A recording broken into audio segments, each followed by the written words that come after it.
The naval base was alive with the sound of drills, metal clanging, and boots pounding against concrete. The air was heavy with tension and salt from the nearby sea. New recruits lined up in formation under the scorching sun, beads of sweat running down their faces as senior officers barked orders. Among them was a woman, dressed plainly in civilian clothes, quietly observing everything from a distance. No one knew who she was. Her presence drew irritated glances, as if she were intruding in a world not meant for her. Her name was Admiral Helena Torres, one of the most decorated naval leaders in her country's history. But today, she wasn't here as an admiral. She was undercover, sent by the Defense Ministry to assess the morale and discipline of the lower ranks. No one had been informed of her visit, not even the base commander. Helena walked slowly through the compound, taking note of the office's behavior. What she saw disturbed her. Recruits were shouted at, humiliated, even shoved for minor mistakes. The leadership had grown arrogant, detached from the code of honor that once defined them. As she passed the training yard, a young cadet stumbled while carrying ammunition crates. The supervising officer, Lieutenant Drake, kicked the crate and spat at the cadet, shouting insults that cut deep. Helena's eyes darkened. She stepped closer, her calm voice carrying authority even without rank. "That's enough, Lieutenant," she said. Drake turned to her with annoyance. "Who the hell are you? Civilians aren't allowed here," he snapped. Helena held his gaze. "Someone who doesn't like seeing soldiers treated like dogs," she replied evenly. Drake laughed mockingly and gestured to his peers. "Look, everyone, we've got a moral preacher here." His tone was dripping with sarcasm. Another officer, Lieutenant Parker, joined in. "Maybe she's one of those journalists trying to dig up dirt," he said. "Better teach her some respect." Before Helena could speak again, Drake stepped closer, his face inches from hers. Then, in a flash of arrogance, he spat in her face. The courtyard went silent. Recruits froze mid-step. Helena wiped her cheek slowly, her expression unreadable. For a long moment, no one moved. Then she said quietly, "You've made a terrible mistake." Her voice was calm but carried a weight that made even the boldest men uneasy. She turned and walked away without another word, leaving them confused and sneering behind her. Within the hour, a convoy of black cars entered the base. A group of high-ranking naval officers stepped out, flanked by armed guards. The base commander, Admiral Scott, ran out to greet them. When he saw Helena among them, now dressed in full uniform with her medals gleaming under the sun, his face drained of color. The men who had mocked and spat at her stood at attention, pale as ghosts.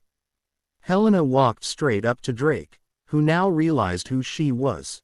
His commanding admiral, the highest-ranking officer in the fleet. He stammered, trying to salute, but she raised a hand to stop him. "Save it," she said coldly. The entire base was assembled in formation. Helena's voice rang out, sharp and controlled.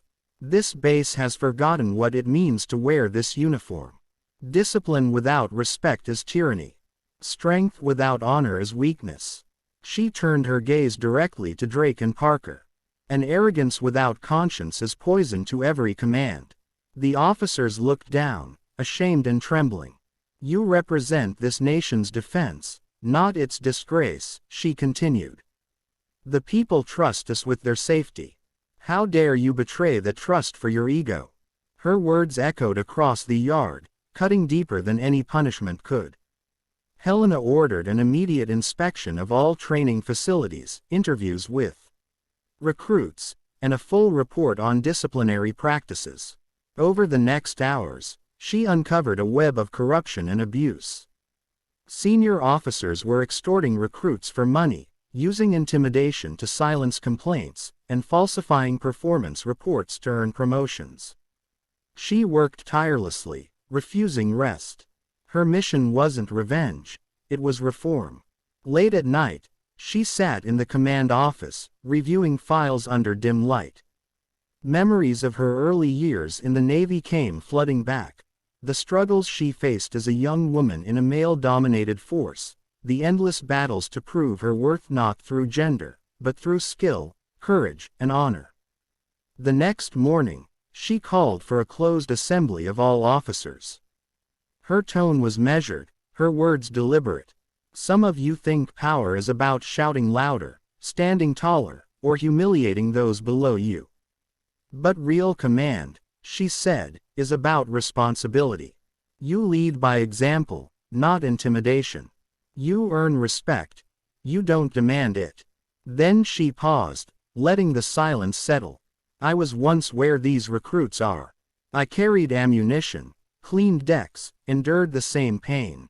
But never once did I forget that every uniform deserves dignity. Her speech left the hall silent. Even the most hardened officers looked shaken. She then ordered the dishonorable discharge of Lieutenant Drake and Lieutenant Parker, effective immediately. When they protested, she stared at them with the calm authority of justice. You spat at your own commander, but worse, you spat on the values this uniform stands for, she said. Guards escorted them away. The recruits, who had once been terrified of these officers, now looked at Admiral Helena with a newfound reverence. Word of the incident spread through the entire Navy within days. News outlets ran stories titled, "The Admiral Who Was Spat On, and Changed Everything." Parliament praised her integrity, and the Defense Ministry announced a full investigation into abusive practices across all bases. But Helena avoided the spotlight. She didn't want fame. She wanted a culture change. Weeks later, she revisited the same training ground, this time openly. The recruits were drilling under new leadership, respectful yet strong, disciplined yet motivated. When they saw her, they saluted in perfect unison. Helena smiled faintly and addressed them. When I first came here, I saw fear. Today, I see pride. Remember this. The enemy is not always outside. Sometimes it's within us, arrogance, greed, or neglect. But if we keep our hearts aligned with duty and our minds grounded in respect, no force can defeat us. Her words were met with thunderous applause. The same sun that once burned harshly on the training ground now seemed gentler, shining on faces filled with renewed purpose. Years passed, and Admiral Helena Torres became a legend in the naval history of her country. Military academies taught her story as a lesson in humility and leadership. Cadets recited her quotes, and young officers swore to live by her example. Lieutenant Drake, years later, reportedly wrote her a letter from exile, apologizing for his arrogance and thanking her for teaching him what true honor meant. She never replied, but she kept the letter in her personal files as a reminder that even the hardest hearts can learn when faced with truth. Helena eventually retired after decades of service, leaving behind a Navy transformed by her principles.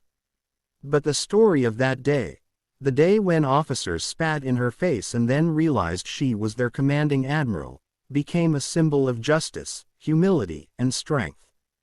It wasn't about humiliation or revenge. It was about restoring the soul of an institution. And in the quiet of her seaside home, looking out over the ocean she once commanded, Admiral Helena Torres would often whisper the words that defined her legacy: respect is earned not through fear, but through character. The sound of the waves would crash softly against the shore, like an echo of the salute that once greeted her across countless bases. The woman who had endured insult, commanded armies, and redefined leadership remained steadfast as ever, proof that true power lies not in rank, but in honor. And so, the story lived on, inspiring generations of soldiers, officers, and civilians alike, that dignity, when tested, becomes the greatest weapon of all. And that's how a single act of disrespect uncovered corruption, transformed a navy, and reminded the world that real leaders don't demand obedience, they earn it with integrity. Please like, share, comment, and subscribe to our channel History of States for more such true and powerful stories that shaped the world. Thank you for watching.